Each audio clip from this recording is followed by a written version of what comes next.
Imagine Anthony Joshua with 4-ounce gloves as Francis Ngannou tries to close the distance. That's the main point about all of this. If Anthony Joshua is in a cage and Francis Ngannou's sole purpose is to close the distance and try to grapple with him, how do you close the distance on someone who knocked you down with a jab and folded you up like clean laundry? Anthony Joshua switched to MMA to meet Francis Ngannou for his next fight. Today we saw a clip of Anthony Joshua doing some kickboxing on the pads. We've never seen that from Anthony Joshua.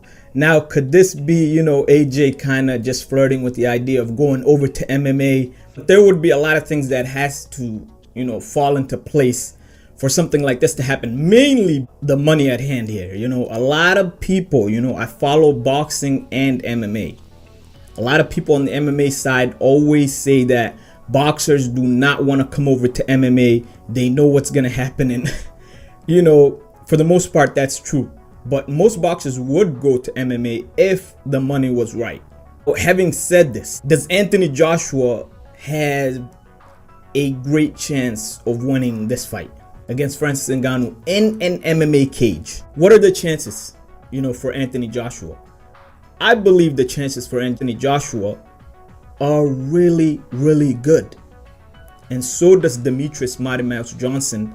And if you guys know Mighty Mouse, he knows his stuff. So Anthony Joshua beat Francis Ngannou in an MMA fight. I think he does. Here's the reason why. Because it will just be another striking match. Francis and AJ understands his distance. He understands the void. He has better hands than Francis. And he can make Francis even whiff and miss again. Unless Francis is going to change his tactic and go clinch him and wrestle him. But AJ is very athletic. He is smaller. He's more limber. I think he can be able to stuff the shot and be able to give it to Francis Ngannou. So why do I say this? Before you guys start commenting, let me explain. All right.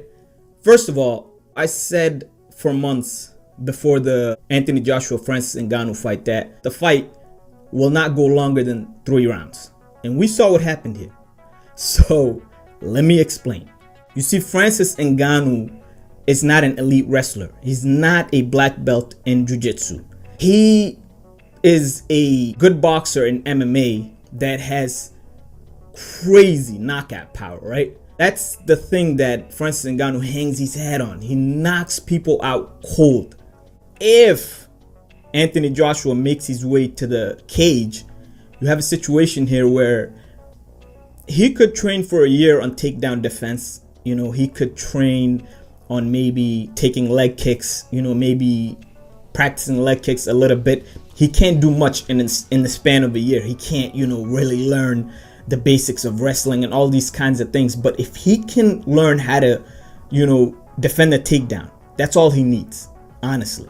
And so for Francis Ngannou, he's not an elite grappler. So if he basically stands up with Anthony Joshua again, what do you think will happen?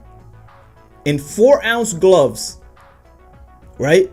It is a more dangerous fight for Francis Ngannou than even in boxing because it's 4-ounce gloves. Now, when Francis Ngannou tried to basically cut off the ring and move towards Anthony Joshua, he got knocked down with basically a jab. He even said after the fight that he was surprised to find himself on the canvas. Imagine Anthony Joshua with 4-ounce gloves as Francis Ngannou tries to close the distance. That's the main point about all of this. If Anthony Joshua is in a cage and Francis Ngannou's sole purpose is to close the distance and try to grapple with him, how do you close the distance on someone who knocked you down with a jab and folded you up like clean laundry in one of the most spectacular knockouts in boxing history? That same person now in 4-ounce gloves, you try to close the distance on that. I'm letting y'all know, I agree with DJ. It is a dangerous fight, maybe even more dangerous than the boxing ring for Francis Ngannou because it's 4-ounce gloves. So for me, I feel like if Anthony Joshua trained with an elite heavyweight on, takedown defense, maybe John Jones, if he trained with even someone like Mighty Mouse, it doesn't have to be a heavyweight. Just train on takedown defense and being able to take leg kicks. And I'm telling ya, you know, Francis Ngannou would have to be the favorite because it's in the MMA realm. But it is a much more dangerous and close fight than people think if Anthony Joshua was to, you know, go into the cage. I'm letting y'all know right now. You know, I said before that boxing match that forget what you thought about Francis Ngannou against Tyson Fury. I'm letting y'all know he's in for a dangerous fight and he's going to get knocked out in 3 rounds or less. Anyways, let me know what you guys think. Comment, like, subscribe, share. I appreciate it. Peace.